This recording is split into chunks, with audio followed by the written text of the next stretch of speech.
Rice cakes have always been a simple, crunchy snack. They were popular for a while, but then faded into the background. Now, they're making a comeback with new flavors and toppings. It's not the rice cakes that changed, it's how we enjoy them. Well, let's find out how rice cakes are made in a factory. Before we get started, be sure to subscribe to the Process Powerhouse channel. Leave us a comment to let us know what mealtime favorites you'd like to see next. Who knows, maybe one day they'll uncover a snack so old it has its own museum exhibit. Rice cakes have been around for centuries, showing that people have always enjoyed puffed up grains as food. Ancient Asian civilizations discovered that heating rice under pressure turned it into a light, crispy snack. They probably never imagined it would one day be sold worldwide, seen as either a diet food or packing material. Some say early versions were just rice patties, while others think they were a way to make rice last longer. Either way, the idea caught on, and rice cakes went from homemade snacks to mass production. By the 20th century, rice cakes became known as diet food. In the 80s and 90s, they were everywhere, promoted as the perfect guilt-free snack. Fitness magazines loved them. Commercials made them seem exciting, and people ate them while pretending they tasted like bread. They didn't. Still, they became a symbol of healthy eating, even if they often felt like chewing on air. Despite their bland reputation, they stayed popular, filling kitchen cabinets everywhere. Whether eaten plain out of hunger or topped with peanut butter and bananas, rice cakes managed to survive changing snack trends. Rice cakes have made a surprising comeback. No longer just plain and dry, they've become a go-to base for toppings like avocado, peanut butter, and even chocolate drizzle. Thanks to social media, they've been reinvented, proving that with the right flavors, anything can be delicious. Now, you'll find them in smoothie bowls, charcuterie boards, and even fancy cafes. Who would have guessed that a once boring diet snack would turn into something so trendy? Once dismissed as dull, rice cakes have earned a place in pantries everywhere. Now, let's take a look inside the factory to see how they're made. Making a rice cake starts with choosing the right rice, the most important ingredient. Unlike other snacks that need additives or long ingredient lists, rice cakes depend only on the natural qualities of rice for their texture. The type of rice used affects the final product, with most manufacturers choosing whole grain brown rice or polished white rice. Some varieties also include grains like quinoa, black rice, or wild rice for extra flavor and nutrition. Rice comes from top farms in major growing regions like the United States, Thailand, India, and Japan. Farmers follow strict guidelines to keep it free from contaminants, grow it under the best conditions, and harvest it at the right time. Many also use sustainable methods like water conservation and crop rotation to keep the soil healthy. The rice's age matters too. If it's too old, it may be too dry to puff properly, while freshly harvested rice can have too much moisture. Finding the right balance is key to making the perfect rice cake. Before being shipped to factories, the rice goes through quality tests to check moisture levels, grain size, and starch content. Since rice cakes need to puff under high heat and pressure, the starch balance is important. Rice with more amylopectin expands and sticks together better during puffing. If the wrong type of rice is used, the cakes might crumble, burn, or lose their shape. To get the best results, some manufacturers mix different rice varieties for the perfect puff.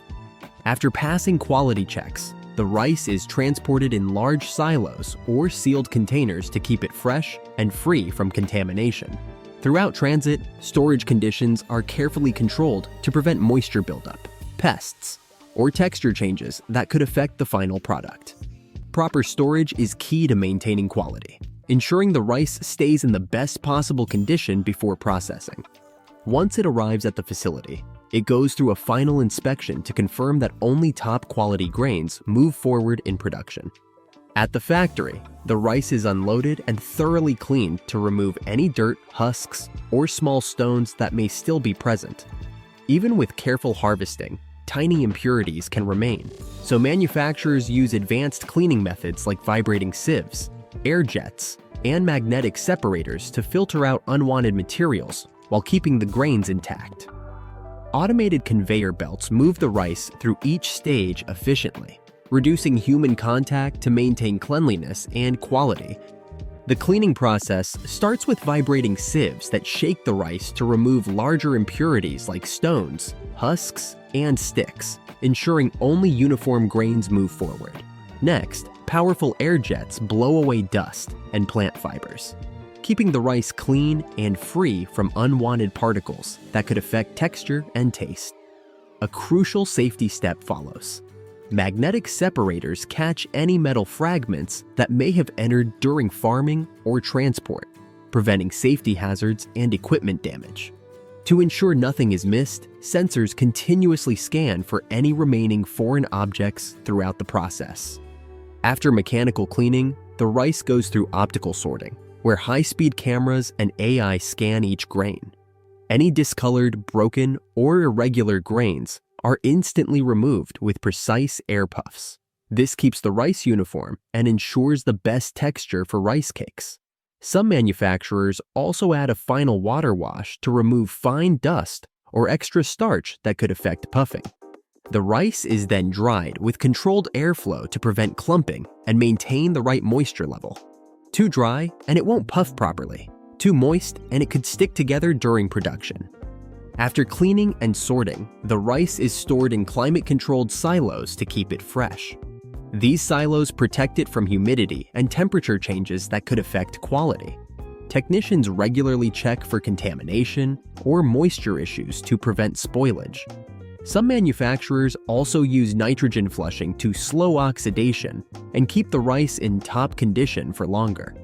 This careful storage ensures that only the best grains move on to the next stage, guaranteeing high-quality rice cakes with the right texture and taste. After the rice is cleaned and sorted, it goes through a conditioning process to get the right moisture balance for puffing. If the rice is too dry, it won't expand properly, and if it's too moist, it could become gummy or even burn during heating. Finding the perfect balance is key to achieving the light, crispy texture that makes rice cakes so unique. Even small changes in moisture levels can affect the crunch and overall quality, so this step requires careful monitoring to ensure consistency in every batch. First, the rice is measured and placed into large conditioning tanks, where it gets a controlled amount of moisture. A fine mist of steam or water is sprayed onto the grains, allowing them to absorb just enough to puff properly when heated. This step needs careful monitoring since even small changes in moisture levels can affect the final texture. Some factories use sensors to track humidity and adjust the process in real time for consistency. Others use vacuum hydration, where moisture is infused under low pressure to ensure even absorption, helping the rice expand perfectly. After hydration, the rice rests in temperature-controlled silos, allowing the moisture to spread evenly through each grain. This step is important because if the rice moves on too quickly, some grains may not puff properly. The resting time depends on the type of rice, with some needing several hours to reach the right balance. During this phase, samples are taken to ensure the moisture is evenly distributed across all batches. Before moving forward, the rice goes through a final quality check. A small sample is puffed in a test chamber to see how well it expands under heat and pressure. If the results are uneven or weak, the hydration process is adjusted before full production begins. Some factories even use imaging technology to analyze the structure of the puffed rice to ensure consistency. Once everything looks good, the rice moves on to the most exciting step, puffing, which gives rice cakes their light and crispy texture. Now that the rice is ready, it's time for the step that gives rice cakes their crispy texture, puffing. This process uses high heat and pressure to make the rice expand and stick together naturally without any added binders. The temperature, pressure, and moisture must be just right. Otherwise, the cakes might turn out too dense or too fragile for a while. To keep everything consistent, modern puffing machines have precise controls that let manufacturers adjust the process for perfect results every time. The puffing process starts by measuring and portioning the rice into circular metal molds. Each mold gets the same amount of rice to ensure uniform thickness and shape. Automated dispensers prevent overfilling or underfilling, keeping the process consistent. Even distribution is important. If the rice is uneven, some parts may puff more than others, making the cakes weaker. To fix this, some factories use vibration systems to spread the rice evenly before sealing the molds, ensuring a balanced texture and crunch. Once the rice is in the molds, they are sealed and heated to extremely high temperatures, often over 500 degrees Fahrenheit, 260 degrees Celsius. While intense pressure keeps the grains compact, as the heat rises, moisture inside the grains quickly turns to steam, creating pressure that makes them expand in an instant. This sudden release causes the rice to puff up, giving it a light, airy texture. The whole process happens in just seconds, with precise heat and pressure settings ensuring even puffing.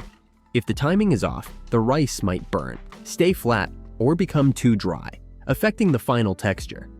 After puffing, the rice cakes are removed from the molds and placed on a cooling conveyor belt. This step helps them keep their shape and stay crispy. Without proper cooling, they could collapse or become too fragile. Some manufacturers use controlled air cooling systems to gradually lower the temperature instead of cooling them too quickly. Once cooled, they go through quality control, where any broken or misshapen cakes are removed. High-tech sorting machines with sensors and cameras check for defects, ensuring only the best rice cakes move on to packaging. After puffing and cooling, rice cakes go through a strict quality check. Even with advanced machines, small differences can happen, so both human inspectors and automated systems look for defects.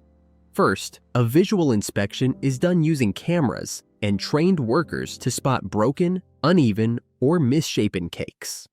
Any that don't meet the standards are removed. Instead of being wasted, some rejected cakes are crushed into rice crumbs and used for cereal, snack bars, or gluten-free breadcrumbs. Next, the cakes go through weighing stations with high-speed sensors to make sure each one is the right weight. Since rice cakes are a low-calorie snack, even small weight differences can affect nutrition labels and portion sizes. Cakes that are too light or too heavy are removed. To ensure consistency, factories also run texture tests on random samples to check durability, making sure the cakes won't crumble too easily during transport or storage. Some manufacturers also have trained tasters evaluate crunchiness and texture to make sure the final product meets expectations. Before packaging, the rice cakes pass through a metal detector to catch any tiny metal fragments that may have come from the machines. Food safety rules require these strict checks to make sure every rice cake is safe to eat. Some factories also test random batches for bacteria or other contaminants to meet health standards. Only after passing all these quality control steps are the rice cakes cleared for packaging and shipping. At this stage, the rice cakes are plain and ready to be packed, but many get an extra step, flavoring. Depending on the type, they can be seasoned with savory, sweet, or spicy flavors. This process must be done carefully to keep the crisp texture while ensuring even seasoning. Flavors range from simple sea salt to bold choices like wasabi, sour cream and onion, or cinnamon sugar.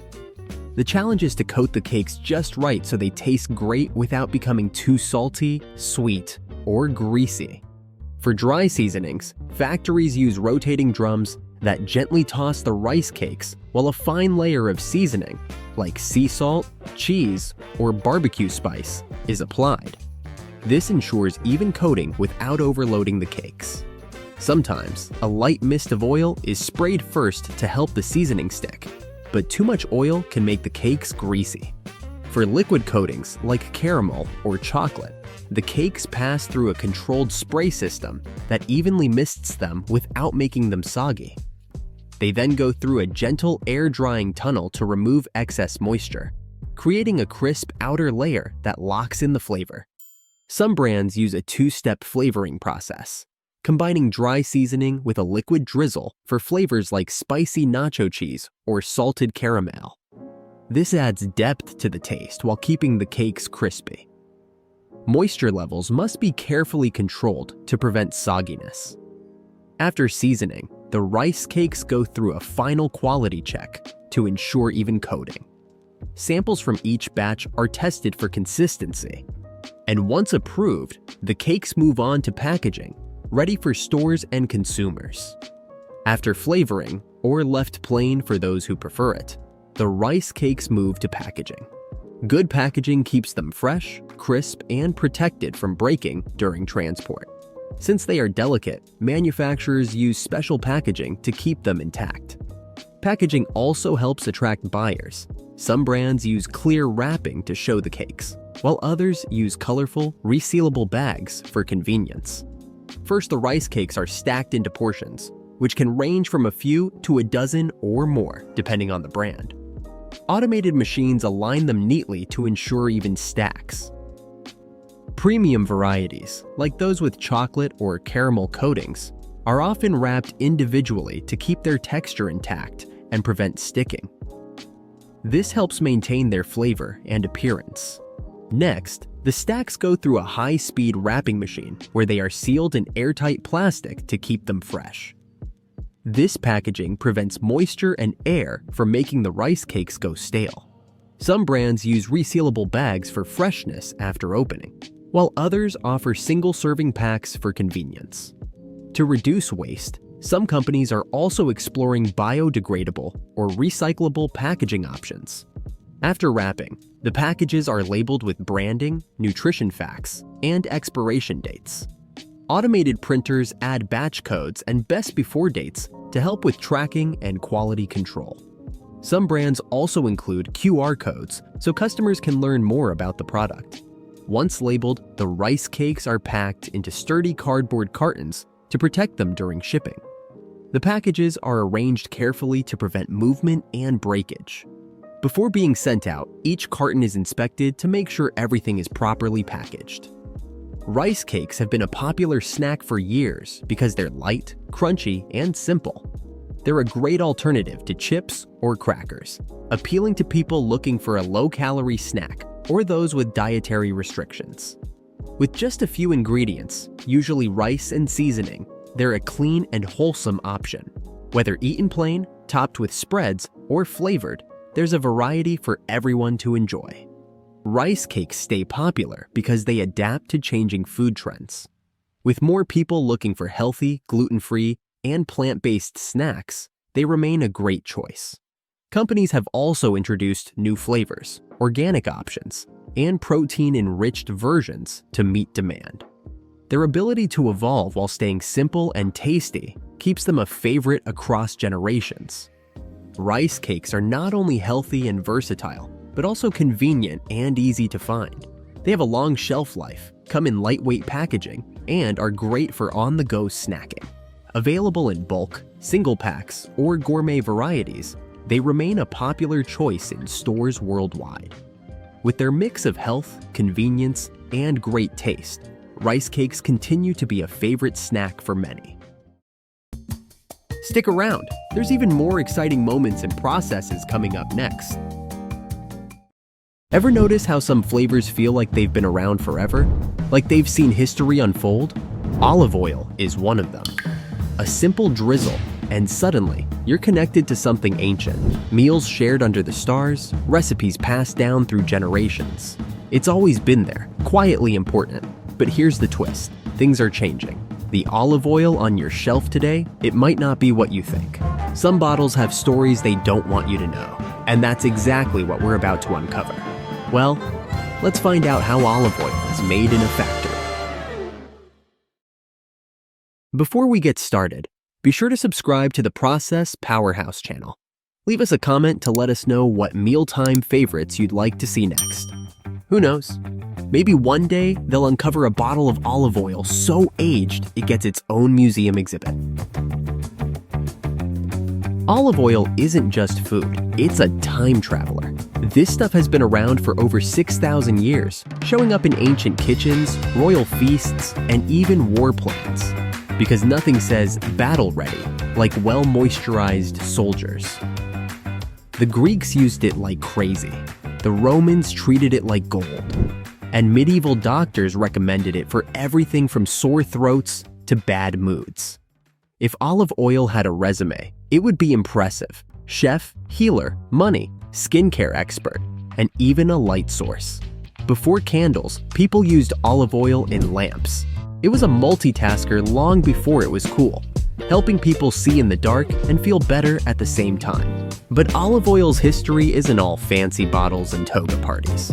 In the 16th century, some people thought it could keep the plague away. Imagine a doctor showing up with a bottle of extra virgin and saying, "Forget potions, just rub this on your door."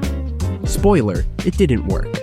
Meanwhile, ancient Olympians covered themselves in it before competing, not just to look good, but because they thought it made them faster. Olive oil was the original performance booster, long before energy drinks. No need for caffeine when you've got liquid gold in your veins. There were even rituals around olive oil. The Greeks and Romans would rub it on their heads before meals to show off their social status. Imagine asking someone at a dinner party, "Could you oil my hair before we eat?" That was fancy back then. And when it came to gifts, a bottle of high-quality olive oil was the best you could give. While we might give wine or flowers today, back then, olive oil was the perfect gift for friendship and peace. A little oil helped build relationships and avoid wars. Today, olive oil is still a key player. Drizzled on everything from fancy salads to late-night frozen pizzas, we won't judge. It's the secret ingredient in tons of recipes, the reason bread tastes better, and somehow makes even simple dishes feel a little fancier. Plus, let's be real. Who hasn't fought with a broken pour spout, turning a small drizzle into a big mess? Or spent way too long picking the right type of olive oil for the perfect dish? But no matter what, the next time you pour that golden goodness, remember, you're holding a piece of history and maybe the world's oldest moisturizer. Olive oil isn't just for salads, it's a legacy. Enough history talk. Let's take a look inside the factory. The process of making olive oil starts in the groves with harvesting. Timing is key when picking olives. If they're picked too early, the oil will be bitter and strong, with lots of antioxidants, but a sharp flavor. If picked too late, the oil is smoother, but loses some of its health benefits. So, harvesting needs to happen at just the right time, when the olives are ripe enough for good flavor, but not too ripe. Olives are usually harvested in the fall, but the exact timing depends on the region and type of olive. Some varieties are ready in mid-October, others in December. Today, many olive oil producers use machines to harvest olives. These machines shake the tree branches, causing the olives to fall onto nets or tarps. Mechanical harvesting is faster than hand picking, making it more efficient for large farms. However, some say the machines can be rough and may bruise the olives, affecting the oil's taste. Hand harvesting is still seen as the best way to gently pick the olives without damage. Although it's slow and requires more workers, it's often used by small farms, focused on high-quality artisanal oils, ensuring each olive is handled with care for the best oil. After harvesting, olives need to be quickly taken to the mill to avoid fermentation and spoilage. If left too long in hot or humid conditions, they can start to spoil, affecting the oil's taste. To keep them fresh, olives are usually placed in crates or bins that let air flow through.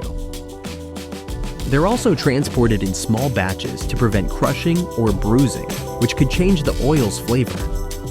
Most mills want olives delivered within 24 hours, and some top producers may even get them there faster to keep the oil as fresh as possible. The quicker the olives are processed, the better the oil tastes. So careful transport is just as important as how they're harvested. At the mill, the olives are weighed before processing to figure out how much oil can be extracted. This helps ensure the maximum amount of oil is produced. Olives contain a lot of water, so the oil content is usually around 15 to 30% of the fruit's weight, depending on the variety. Some olives have more oil than others, and how ripe they are when picked also affects the oil yield. After weighing, the olives are cleaned and sorted. Only the best quality olives will be used for premium oil, as every part of the olive, skin to pit, affects the final product. Once the olives reach the mill, they are sorted to make sure only the best ones are used for oil. Damaged, overripe, or pest-infested olives are removed because they can cause bad flavors like bitterness or rancidity. This is especially important for high-quality extra virgin olive oil. Sorting can be done by hand or with machines. In smaller mills, workers sort through the olives by hand, picking out the healthiest ones. In larger mills, machines use sensors to remove bad or unripe olives. These advanced systems help ensure only the best olives are used. Washing is an important part of the cleaning process. Even though olives might look clean when harvested, they can have dust, dirt, leaves, or small twigs on them. Washing helps remove these things that could affect the oil's quality and taste. The olives are gently rinsed in water, or sometimes in a solution that removes pesticides and chemicals. This step is especially important for olives picked from the ground, as they tend to have more dirt. Washing not only makes the olives look better, but also makes sure they're free from anything that could spoil the oil or change its flavor. After washing, the olives are carefully dried to remove any extra water. Too much moisture can cause problems during grinding and make the oil weaker, affecting its taste and texture. Mills that make high-quality extra virgin olive oil pay close attention to drying the olives completely before grinding. This step may seem small, but it's important to avoid spoilage, as even a little water can cause oxidation or shorten the oil's shelf life. In some smaller mills, washing and drying is done by hand for a gentler, more precise process. Once cleaned and dried, the olives are sorted into groups based on quality and ripeness. Slightly underripe olives may be grouped together to create a stronger, peppery oil, while riper olives are used for a milder, smoother flavor. This careful sorting helps make sure the oil from each batch is consistent and has the right taste. Some mills even separate different types of olives, as blending them can create a unique flavor. After sorting, the olives are ready to be ground into a paste, which is the next step in making the oil. After the olives are sorted and cleaned, the next step is crushing and grinding. In the past, large stone mills were used, where olives were placed between two big stones that rotated to crush the fruit. Some producers still use stone mills today, especially for small batch or artisanal oils. The slow-moving stones help grind the paste evenly and gently extract the oil. Fans of stone mills believe this method makes the oil taste better, as it preserves more natural flavors and antioxidants. However, stone mills take more time and can create uneven textures, so some producers choose newer methods. In modern mills, mechanical crushers are used instead of stone mills. These crushers break the olives down much faster using metal blades or hammers to chop the olives into smaller pieces, creating a paste that's easier to process. This method is faster and works well for larger producers. It's also more consistent, giving a smoother, more even paste. While the grinding is quicker than with stone mills, some people believe the faster process can weaken the oil's flavor by heating it up, which may damage delicate compounds. After the olives are crushed, the paste is mixed or malaxed to help the oil droplets join together and form larger ones, making it easier to extract the oil. This step is important for getting more oil out, as the droplets need to come together for better separation during extraction. Malaxation also helps release more oil from the olive pulp, which is key to making good quality oil. The paste is stirred slowly, and it's important to keep the temperature low to preserve the oil's quality.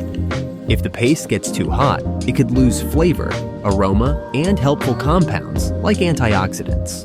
The paste is carefully managed during malaxation, and the temperature is usually kept below 27 degrees Celsius, 80 degrees Fahrenheit. This process is called cold pressing because it keeps the oil at a low temperature, preserving its flavors and nutrients. High temperatures would break down compounds, causing a loss of aroma, flavor, and nutrition. Some producers use temperature-controlled tanks to keep the heat steady. Malaxation can take 20 minutes to an hour, depending on the batch size and the type of oil being made.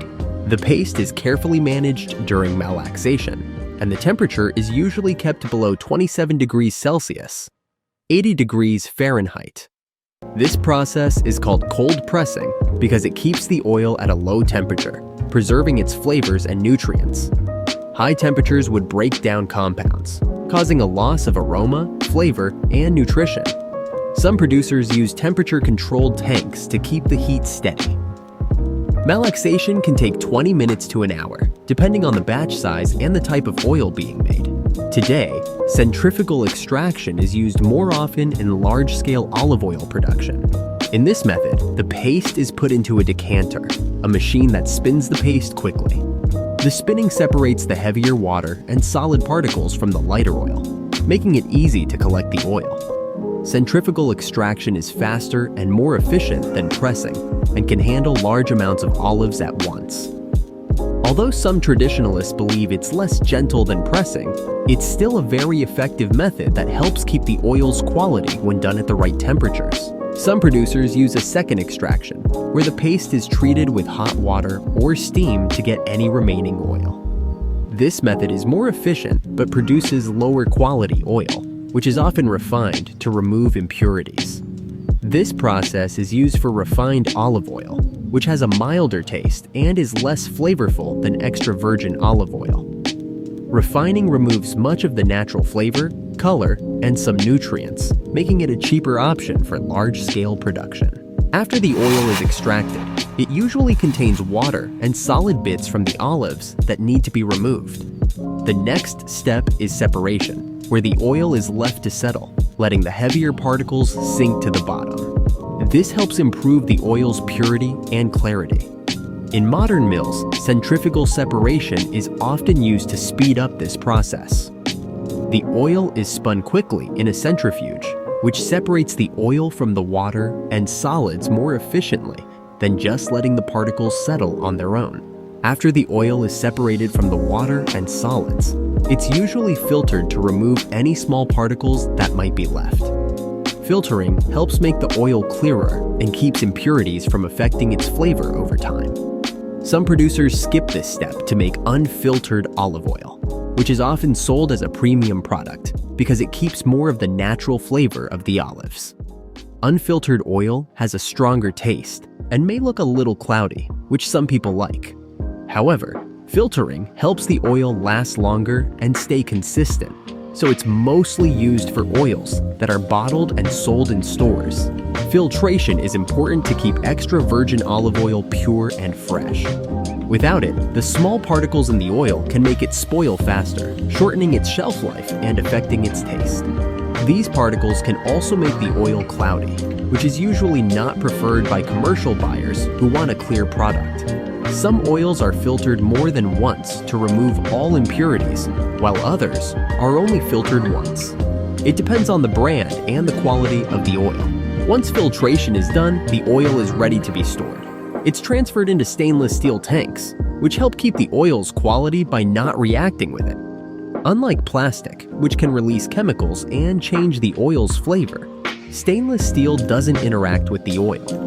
It's important to store the oil in a cool, dark place to protect it from light, heat, and air, which can make it spoil. Some mills take extra steps by using nitrogen-filled tanks, which replace oxygen and stop the oil from going bad. Proper storage is key to keeping olive oil fresh and flavorful. Oils should be kept in cool, dark places to protect them from heat, light, and oxygen. While many commercial oils are stored in glass or plastic bottles, dark glass is best because it blocks harmful UV rays. Even during transport, care must be taken to avoid heat or light exposure. High temperatures can make olive oil lose its flavor and nutrients, so storing it in temperature-controlled environments is especially important for high-quality extra virgin olive oil. Olive oil is best enjoyed soon after bottling to get the most flavor and nutrients. Over time, oxidation makes the oil go bad and reduces its antioxidants. Fresh olive oil usually has a grassy, fruity, or peppery taste, but this fades as it ages. For the best quality, it's best to use high-quality olive oil within 12 to 18 months. After that, it will start to lose its flavor and health benefits. When buying olive oil, check the bottling date since it doesn't last forever. Many brands include a best by or harvest date to help you know how fresh it is. It's a good idea to buy smaller bottles to use up the oil before it goes bad. After opening, keep the oil in a cool, dark place and seal the bottle tightly. Some producers suggest refrigerating it, especially if the oil has a high polyphenol content, but keep in mind it may solidify in the fridge.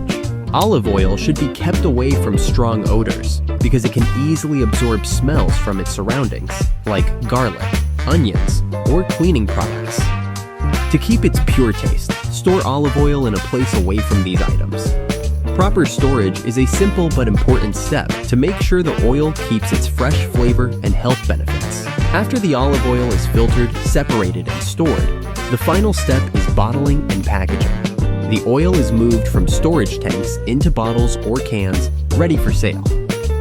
Packaging is important because it helps keep the oil fresh and attracts buyers. High-quality olive oils are often packaged in dark glass bottles or tins, which protect the oil from light and air.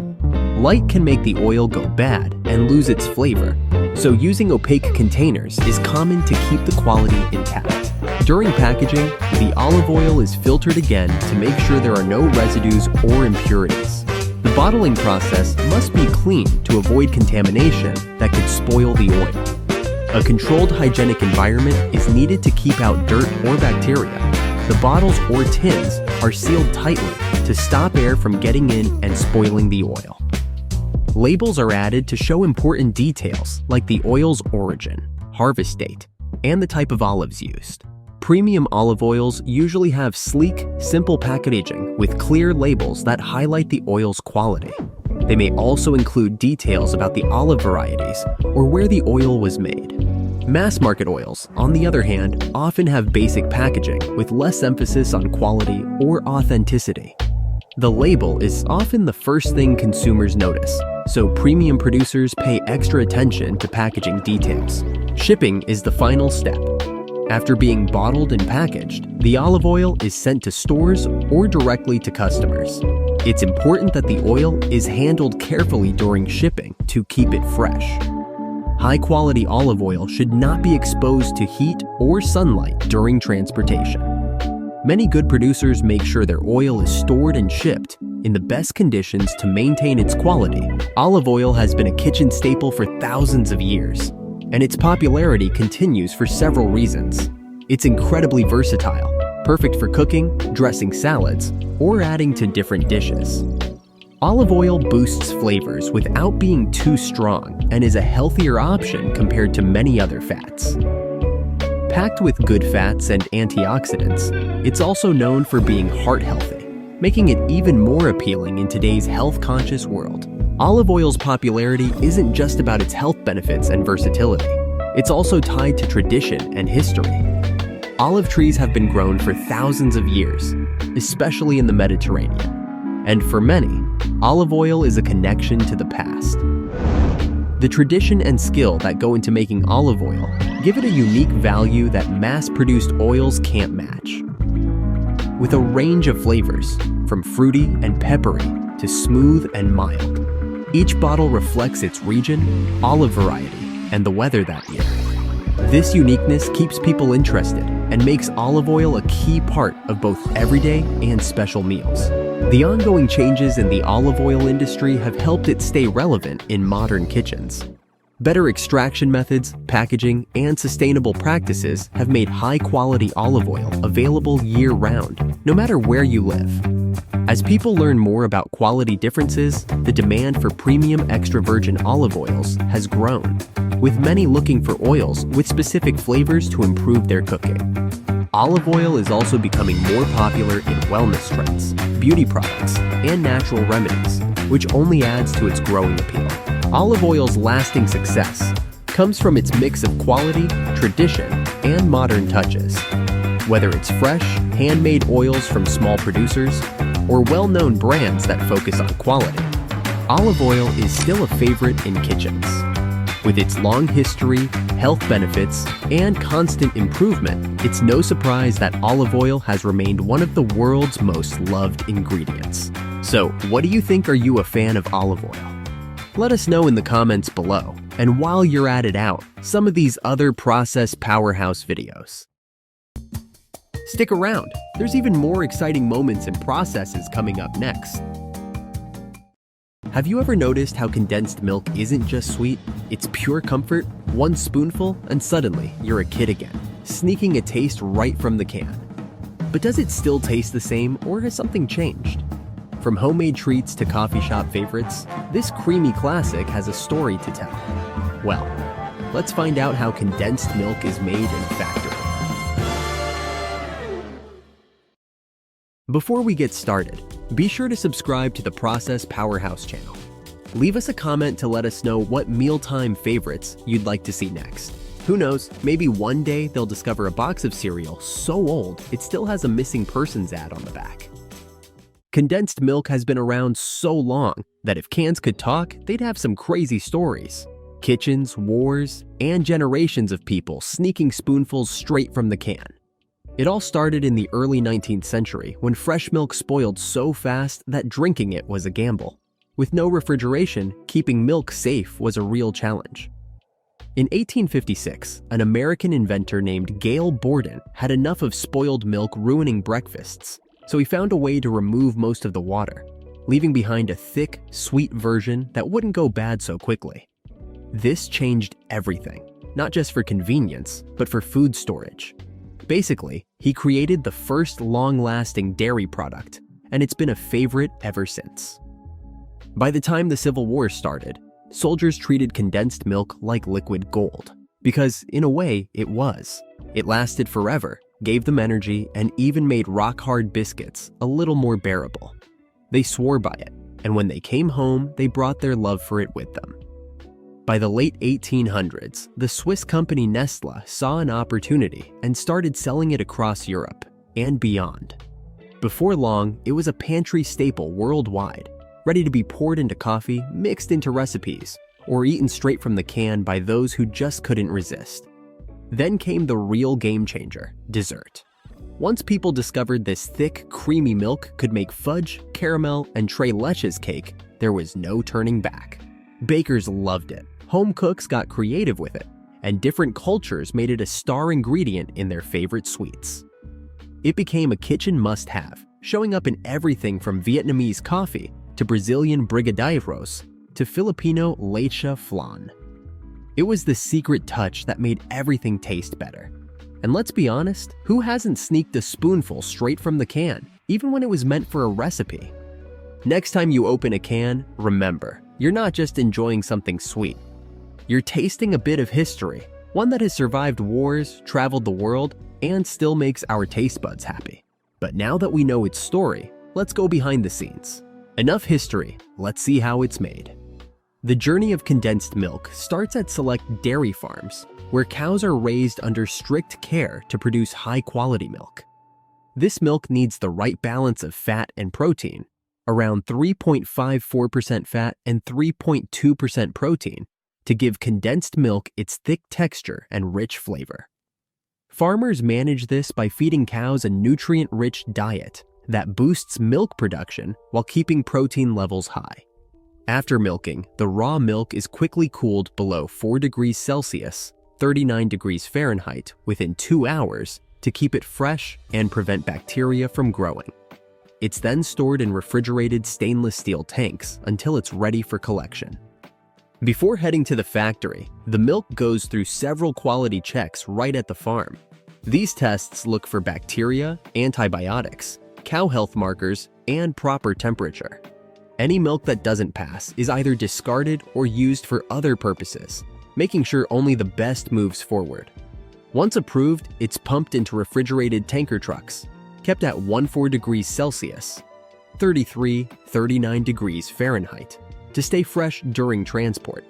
Large dairy companies also have strict rules for farms, requiring clean milking conditions, proper animal care, and regular vet checkups to keep the milk safe.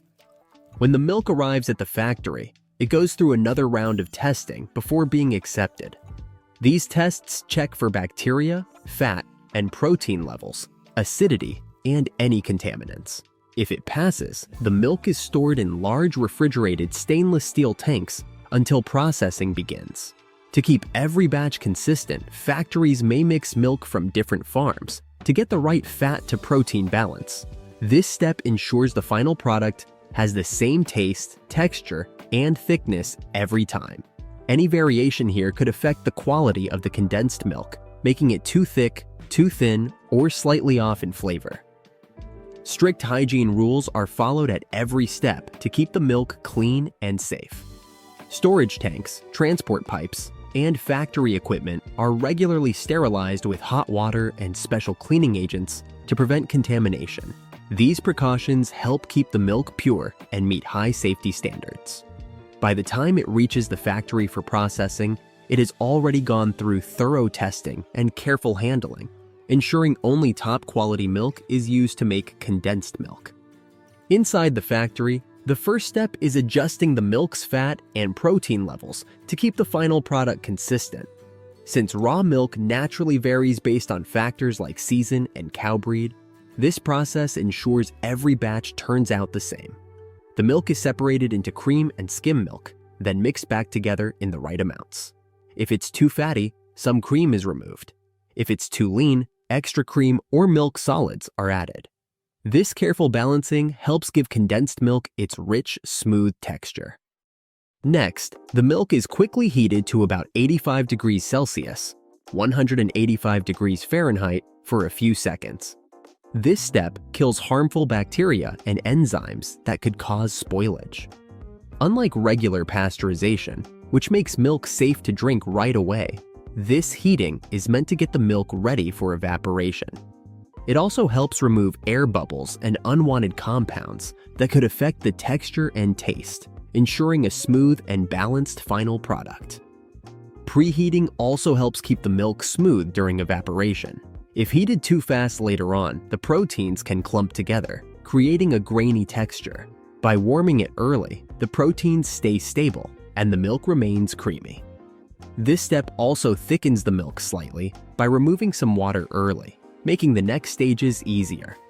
Plus, it helps the milk blend better with sugar later, preventing crystals from forming and ensuring a silky final product. Preheating helps bring out the milk's natural sweetness. The gentle heat causes a slight caramelization of lactose, deepening the flavor before any sugar is added. This small change gives condensed milk its signature rich and creamy taste. Preheating also slightly thickens the milk, making it flow more smoothly during evaporation and ensuring an even concentration process. By the time the milk reaches the next stage, it has already started to transform, laying the foundation for the thick, sweet consistency that defines condensed milk. At this stage, the milk goes into large vacuum evaporators, which remove about 60% of its water while keeping the important proteins, fats, and natural sugars intact. Instead of boiling at regular pressure, which could burn the milk and damage its nutrients, factories use vacuum pressure to lower the boiling point to around 60 degrees Celsius, 140 degrees Fahrenheit. This lets the water evaporate without overheating the milk. These carefully controlled conditions help preserve the milk's natural flavor and nutrients while preventing curdling or texture changes. The evaporators spread the milk into thin layers over heated metal surfaces, allowing the water to evaporate while the milk thickens into a rich, syrupy texture. This step has to be carefully controlled. Too much evaporation can make the milk too thick or grainy, while too little won't give it the right shelf life. Automated sensors keep track of temperature, thickness, and water content to make sure everything stays just right. Special flow systems also help move the milk evenly through the evaporators, preventing any inconsistencies and ensuring a smooth, uniform final product. One of the most interesting parts of this process is how the flavor deepens. As the water evaporates, the natural milk sugars, mainly lactose, become more concentrated, adding a slight caramel-like taste.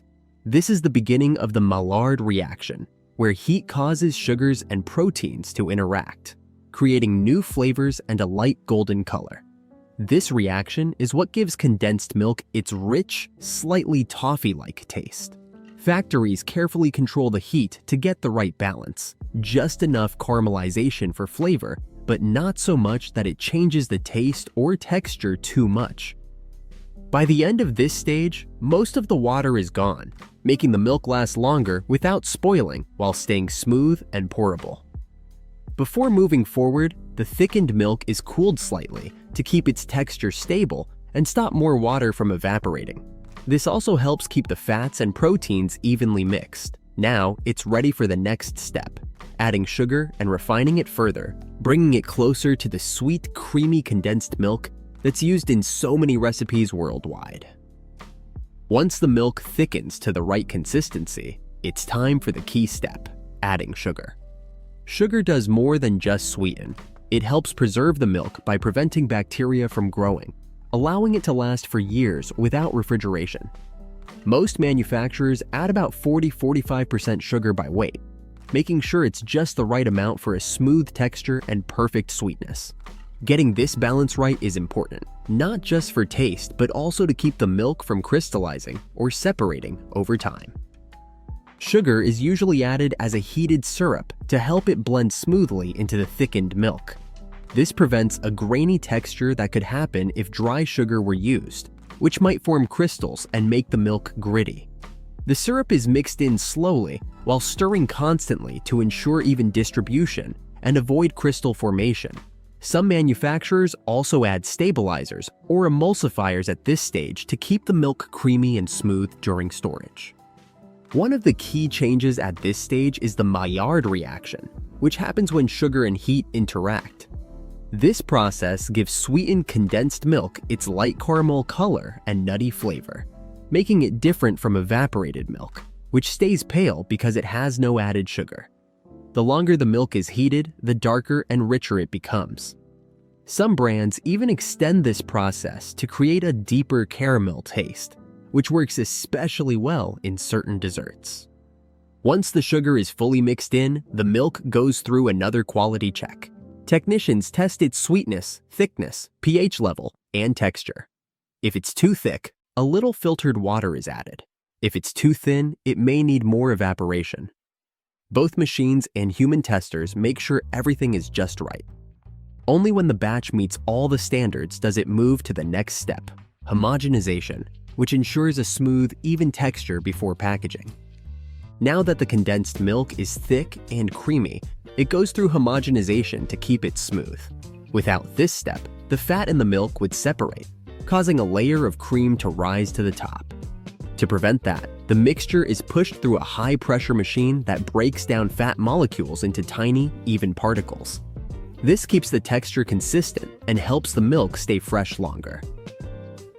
In this step, the milk is pushed through tiny nozzles at very high pressure, 2,000–5,000 psi. This breaks down large fat particles, mixing them evenly throughout the liquid. As a result, the milk stays smooth and stable during storage, while also having a rich, creamy texture. The more evenly the fat is spread, the better the final product feels. Some manufacturers adjust the pressure to get just the right consistency for different uses. Homogenization also helps keep condensed milk smooth by preventing tiny lactose crystals from forming. Since condensed milk has a lot of sugar and milk solids, lactose can sometimes turn into small crystals, making the texture slightly grainy. The high pressure used in homogenization breaks these crystals down, ensuring a silky consistency. This is especially important for desserts, where even a little grittiness would stand out. A smooth texture also helps the milk mix evenly with other ingredients, creating a well-balanced flavor and consistency in recipes. After homogenization, the milk is quickly cooled to about 30–40 degrees Celsius, 86–104 degrees Fahrenheit. This rapid cooling stops further caramelization and helps stabilize the texture before packaging. Once cooled, it goes through a final quality check, where technicians test its thickness, fat distribution, and safety. If everything meets the required standards, the condensed milk is ready to be packaged and sealed, making its way to store shelves and kitchens around the world. Before packaging, each batch of condensed milk goes through final quality tests to make sure it's consistent and safe. These tests check thickness to ensure it's smooth and pourable, color to confirm a uniform creamy look, and sugar levels to get the right sweetness and shelf life. Microbial tests also check for any bacteria, yeast, or mold, guaranteeing the product stays fresh and meets food safety standards. To ensure consistency, samples are taken from different parts of the production line and compared to standard reference samples. Tools like spectrophotometers check color uniformity, while viscosity meters measure flow to make sure the texture is just right. Some factories also age small test batches for a few weeks to test their stability before full production. This helps ensure the condensed milk stays high quality even after being stored for a long time. Along with lab tests, trained testers check the condensed milk's taste, texture, and smell. These experts can spot small issues like overcooking, undermixing, or strange flavors from poor heat control, things machines might miss. Their feedback helps improve the process and make sure each batch meets high-quality standards. Some factories even do blind taste tests, comparing their product with others to make sure it's the best. The milk is only approved for packaging once it passes all these strict checks. If any issues are found, adjustments are made before it moves forward. This final step ensures every can of condensed milk has the same rich taste, smooth texture, and high quality, making it a trusted ingredient for baking, desserts, and drinks around the world. Next, the condensed milk is poured into clean aluminum or tin-coated steel cans. These cans are chosen because they protect the milk from light and air, which can affect its quality. By keeping out these elements, the cans help preserve the milk's texture, flavor, and nutrients. Each can is filled to exact weights, usually between 300 g and 500 g, depending on the brand and market. This precise filling ensures that every can has the right amount and maintains consistency. Once the cans are filled, they are sealed using a vacuum process that removes any air to stop spoilage and oxidation. With no oxygen, the risk of bacteria growing is much lower, helping the condensed milk stay fresh for a long time. The sealed cans then go through a steam or hot water sterilization tunnel, where they are heated to kill any remaining bacteria and form a final seal.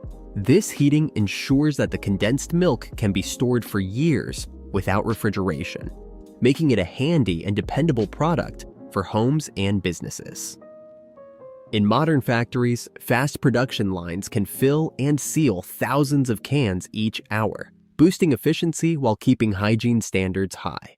After sealing, the last step is labeling and coding, where each can get a batch number, expiration date, and quality stamp. These labels are important for tracking, so manufacturers can trace each batch if there are any quality issues. Some brands also offer cans with pull tab lids for easy opening, while others use regular lids that need a can opener. The canned condensed milk is then packed into boxes or shrink-wrapped for delivery. Before shipping, each batch is checked one last time to make sure there are no dents, leaks, or label mistakes. Any damaged cans are removed to keep the product in good condition. Once approved, the finished product is ready to be sent to warehouses, stores, and bakeries around the world, so people everywhere can enjoy high-quality condensed milk for cooking, baking, and treats. Condensed milk has been a key ingredient in homes and bakeries around the world for over a century because of its convenience, versatility, and rich flavor. Its long shelf life, thanks to the evaporation and sugar preserving process, makes it a reliable choice in places where fresh milk is hard to find or refrigeration is limited. Unlike regular milk, it doesn't spoil quickly, which makes it easy to store and ship. This durability has been especially important during wars, economic struggles, and natural disasters when fresh dairy is hard to get. From rural areas to busy cities, condensed milk has shown it can provide a consistent, high-quality dairy option no matter where you are. Condensed milk's sweet, creamy texture has made it a key ingredient in many traditional and modern recipes, from desserts like flan, tres leches cake, and Thai iced tea to homemade caramel, fudge, and ice cream. Its ability to enhance flavors and create smooth textures has made it a must-have in both home and professional kitchens. The caramelization that happens during processing adds a special depth to recipes, giving them a richness that regular milk or cream can't match. Its uses go beyond sweets. Many cultures add it to coffee, tea, and even savory dishes. In Vietnam, for instance, it's used in café soda, Vietnamese iced coffee, while in India, it's key in sweets like barfi and kulfi, whether used as a thickener, sweetener, or main ingredient in treats. Condensed milk's ability to boost flavors has made it a pantry essential. Condensed milk has stayed popular for generations because it can adapt to changing needs. While the main production process hasn't changed much, manufacturers have introduced new packaging, lactose-free options, and lower sugar versions to meet customer preferences. Single serving tubes, easy pour bottles, and resealable containers make it more convenient for today's consumers.